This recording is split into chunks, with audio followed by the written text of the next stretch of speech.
In the 2010 to 11 season, the Clippers made a trade where they gave away their unprotected first round pick and Mo Williams for Baron Davis. This would be a costly trade as the first overall pick turned out to be Kyrie Irving, future all-star for the Cleveland Cavaliers and Boston Celtics.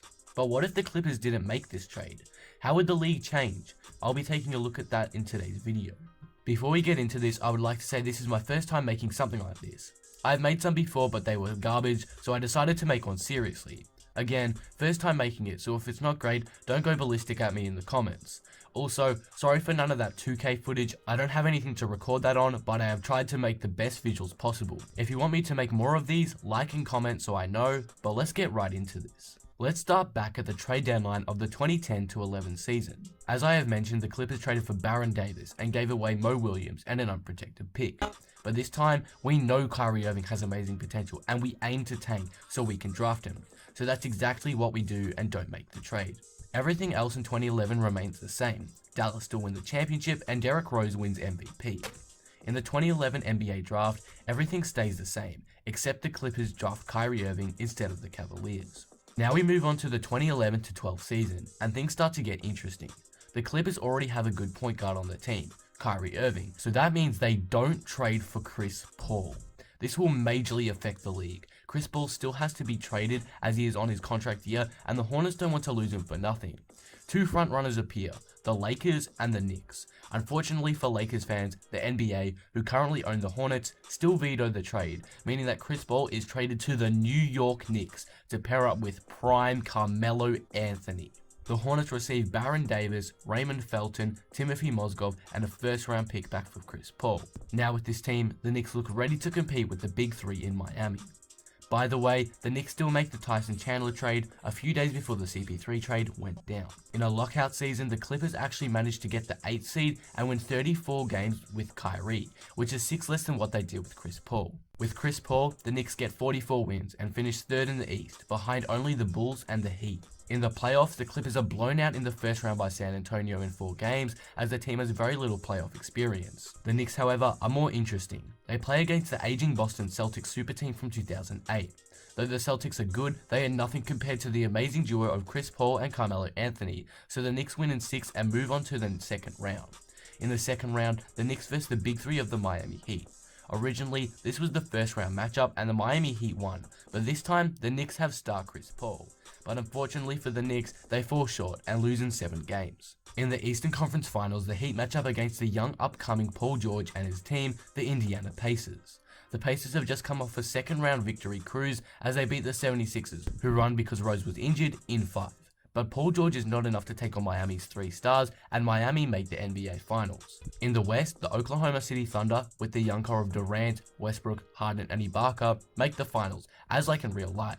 And they verse the Heat, just like in real life, so it plays out the same, Miami winning in 5.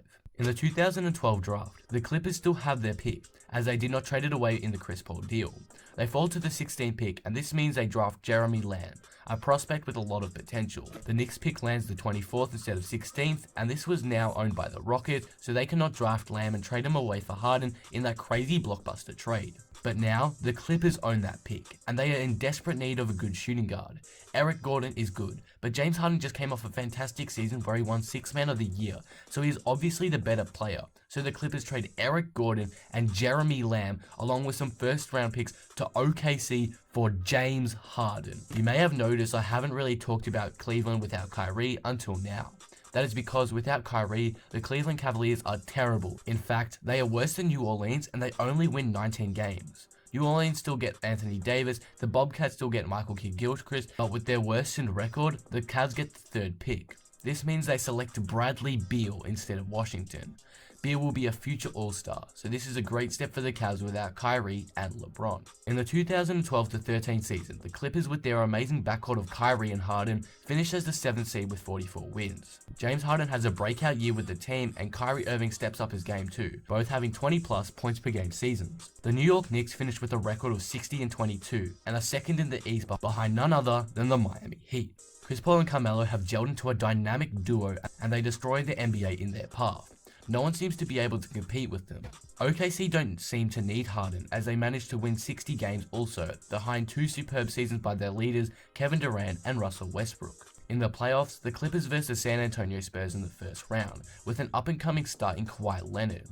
Kawhi, Tim Duncan and Popovich are simply too much for their youngsters in LA, but are given a bit of a fright as they win in 6 games.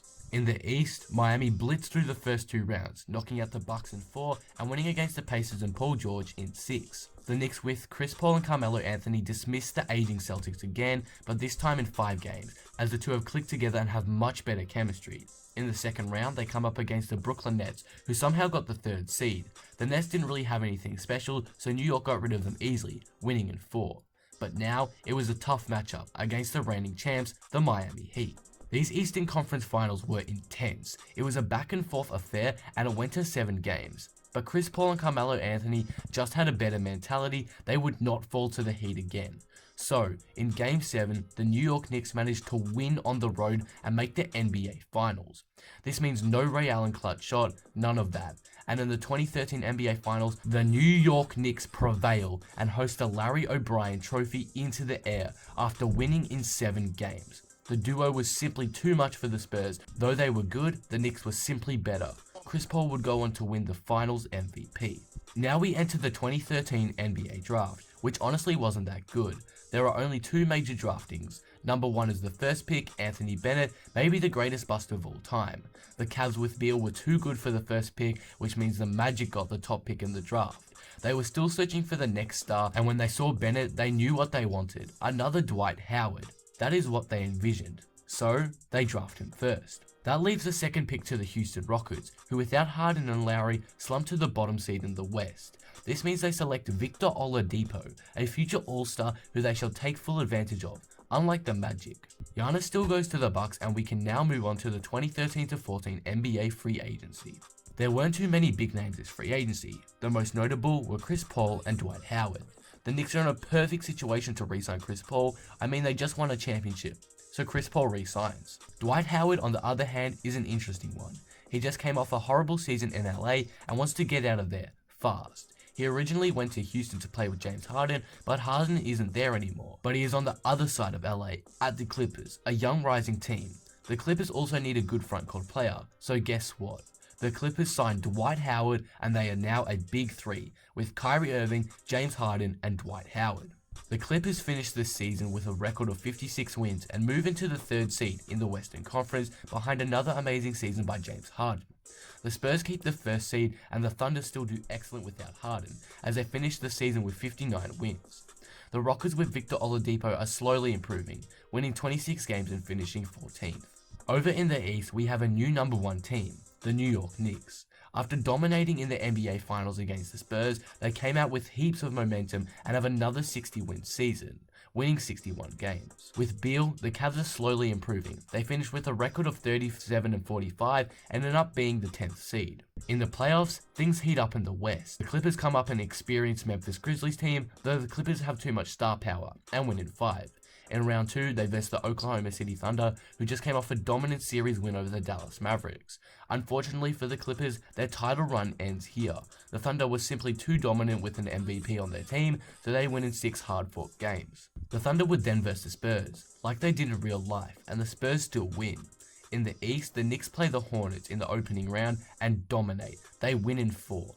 In round 2, they play the Chicago Bulls, who have fallen off a lot with an injured D Rose, so they win that one easily too, going through to the Eastern Conference Finals.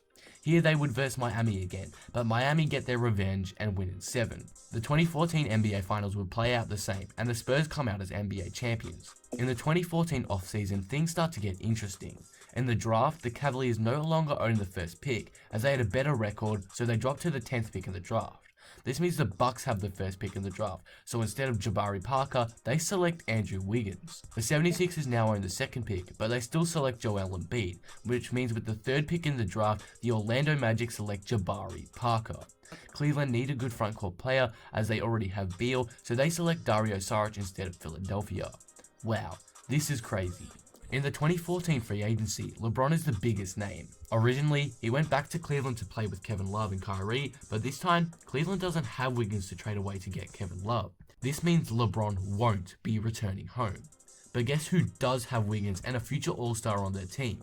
the Milwaukee Bucks. So instead of Cleveland, the Bucks trade Andrew Wiggins and some first rounders for Kevin Love, and LeBron joins them in free agency, making a future big three of LeBron, Love, and Giannis. Carmelo resigns as the situation in New York is great still, and we move on to the 2014-15 season with a new big three in the East. The Clippers take over this season, winning 56 games, finishing second to none other than Golden State. The trio of Harden, Irving, and Howard has worked out really well so far, and they are ready to compete for a championship. The Thunder fell off this season as KD was injured, and he is still really trying to figure out his future with the organization, but sneak into the playoffs as the Rockets are out since they don't have Harden or Howard. In the East, the Knicks start to fall off. Their run is seemingly over as they fall to 7th with 41 wins. They just can't seem to get it done. Both players, Paul and Melo, are slowly leaving their primes, so it's understandable to see this fall off. The Bucks with LeBron, Giannis, and Love storm up the standings in the East, winning 51 games and finish second. Giannis hasn't really become a star yet, but they are ready to dominate in the future. Miami fall off a lot without LeBron, just like in real life.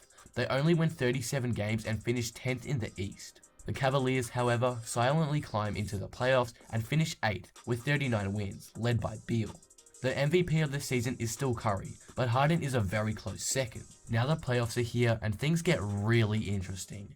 In the West, an intense battle between the Thunder and Warriors heat up, but the Thunder with only Westbrook aren't enough, so Golden State move on in 5. The Clippers play the Pelicans and get through them easily too, winning in 5 as well. In the second round, the Warriors win in 5 against the Grizzlies, and the Clippers beat the Blazers in 6. This means we have a Clippers vs Warriors Western Conference Finals that everyone had been hoping for a couple of years ago. In the Western Conference Finals, it goes down to a Game 7, but unfortunately for the Clippers, they just can't beat the Warriors, but at least they got to a conference finals for once. Over in the East, the Bucks with LeBron come up against the New York Knicks, but this time there is barely a battle, and the Bucks cruise through to the second round, winning in 5. In the East, the Bucks win a tough series against the Bulls, with a couple of buzzer beaters during the series. Jimmy Butler did his best, but LeBron was simply too much, so the Bucks are going to an Eastern Conference Finals matchup against the Hawks. We all know how that ends, so to make this quick, Bucks sweep them and go to the NBA Finals. In the Finals, it's very different to how it was in real life. Kevin Love isn't injured because the Bucks don't play the Celtics, so there is no excuses this time. No injuries to use as a reason why they lost. But the Bucks don't have Kyrie when they need him the most, so in 6 games, the Warriors win the 2015 NBA Finals. In the 2015 NBA Draft, things remain practically the same except for one slight change. The Knicks are still in the playoffs, so they no longer own the 4th pick. The Orlando Magic are still pretty bad, so they manage to get the 4th pick. But with Jabari Parker already at hand, they don't need another forward, so they draft Emmanuel Mudiay, a point guard out of Grace Preparatory Academy. The Knicks have the 5th pick, and they select Kristaps Porzingis, as he is still available. The Kings' future is starting to look bright. Nothing interesting happens in free agency, so we can now move on to the 2015-16 season. This season, the Clippers fall off a bit, Harden doesn't have a great season, and Dwight Howard is seemingly becoming a problem in the locker room. Luckily for the Clippers, Kyrie Irving is playing out of his mind and keeps them in touch with the rest of the league. They finish 4th with 49 wins. The Knicks continue to fall down the standings. This time they finish 10th with only 37 wins. The Bucks with LeBron actually only finish 2nd because they have no Kyrie, so the Raptors have the 1st seed. The Cavaliers fall off a little bit, only winning 35 games in the 2016 season, finishing 11th as the East was so tightly contested this season. In the playoffs, the Clippers win a tight first round against the Blazers in 6. Then they come up against the record-breaking 73-9 Warriors, but unfortunately, they aren't enough, losing in 6. They still manage to put up a fight though, so the future is looking very bright for them. History repeats itself in the West. The Thunder choke a 3-1 lead to the Warriors, and Golden State move on to the NBA Finals. The Bucks with LeBron make it out of the East, so now it's a Golden State vs Milwaukee Bucks final again. But this time, LeBron doesn't win. He has no Kyrie to hit a clutch shot, and Giannis is barely a 17-point scorer at the time, so they lose and the Warriors win in 6. LeBron has tried his best, but he's simply not good enough without Kyrie. This means Golden State are back-to-back champions and will be known as possibly the greatest team of all time. Now we can move on to the second last offseason of this scenario. In the draft, it is very much the same. The 76ers still get Simmons, the Lakers still get Ingram, etc. The biggest change is that Malcolm Brogdon isn't selected by the Bucks and ends up in New Orleans. With that said, let's move on to the free agency of 2016. the big name free agents to look out for are Dwight Howard and of course Kevin Durant. With the problems the Clippers have been having with Dwight Howard, they let him walk in free agency and he still signs with his hometown team, the Atlanta Hawks. Now Kevin Durant. As we all know, he signed with the Warriors and that will forever be remembered as the worst move in NBA history. But the real reason why he went there is because they just lost the finals and he wanted to help them win it again. Of course, it's still a bad move, but the good intentions were there. But the Warriors just won the finals, so Durant doesn't actually sign with Golden State. He doesn't stay in OKC either. We've heard all the drama about what went down there and that tweet by KD and his real reason for leaving. So where does he go? Well, he decides to join a team in desperate need of another all-star that will probably get them over the line. Yep, that's right. Kevin Durant joins the Los Angeles Clippers. With Durant, the Clippers jump to a 60-win team, winning 63 games, only 2 games behind the Warriors. The Bucks win 52 games and are behind the Isaiah Thomas-led Celtics. The Cavaliers with Beal and Saric worked their way up into 6th in the East with 42 wins. In the playoffs, the Clippers simply dominate. They dispatch of the Grizzlies quickly and play the Spurs in the second round. They win that too, as Kawhi suffers an injury midway through the round, so they win in 6. The Warriors easily win in the first round and clear past the Jazz in round 2 in a sweep. But now, an ultimate battle awaits. The Clippers versus the Warriors. It's an intense series, very back and forth, but when it came down to the final moments, KD and the Clippers came out clutch and won the series in 7, going to the NBA Finals. Who do they face? Again, it's the Milwaukee Bucks. LeBron is trying to save his legacy, as right now he has a 1-4 finals record, a massive stain on his career. Unfortunately for him, it doesn't improve. The Clippers play extremely well in the finals, and LeBron doesn't have that third star yet. Giannis is still a developing player, as he has had no shine time behind LeBron, unlike real life, and has very little playoff experience as a starter. So the Clippers pull away and win in a blowout Game 7. This means Kevin Durant and James Harden both win rings and their career resume is seemingly getting better. Now we go into the final offseason before we wrap up this scenario. There were a lot of trades this offseason. Let's quickly recap. Jimmy Butler still goes to Minnesota for Levine and Markkanen and the others. Chris Paul still requests a trade, but from the Knicks, as they are doing really bad now. The Knicks agree they need a fresh start, so they trade him to the Spurs to pair up with Kawhi Leonard for DeJounte Murray and some first rounders. They also trade Carmelo, still to the Thunder. Paul George also was traded to the Thunder, just like in real life. Finally, after coming off a championship, Kyrie Irving does not request a trade and remains on the Clippers. This means the Celtics keep Isaiah Thomas and Jay Crowder and prepare to build the team around them. And that will conclude the scenario. I'm going to go over some winners and losers of the scenario. Winners. The New York Knicks, Chris Paul and Carmelo Anthony. Chris Paul and Melo have never been able to get a championship ring and they have openly said it's a dream of theirs. Now they have one each. Kyrie Irving, James Harden, Kevin Durant, and the Los Angeles Clippers. Same thing here. All these players have been searching for a ring and have got one, and I expect more to come in the future. Losers. LeBron James. After trying desperately to get a ring after 2012, LeBron just could not match his opponents and ended up 1-5 instead of 3-5 after this scenario. Sad to think about really, because if this scenario happened, I don't think we could ever call him the greatest of all time. The Cleveland Cavaliers. I mean, of course they are losers. They missed out on LeBron James, Irving and Love, and now are having to settle for Beal and Saric. A long road ahead for this team. That will conclude the video. What do you guys think of this? Let me know in the comments. Guys, if you enjoyed the video, give it a like right now. It takes a lot of effort to make these, so please be sure to tell me if you like the what if and if you want more. It honestly means a lot. But with that being said, I am out. Peace.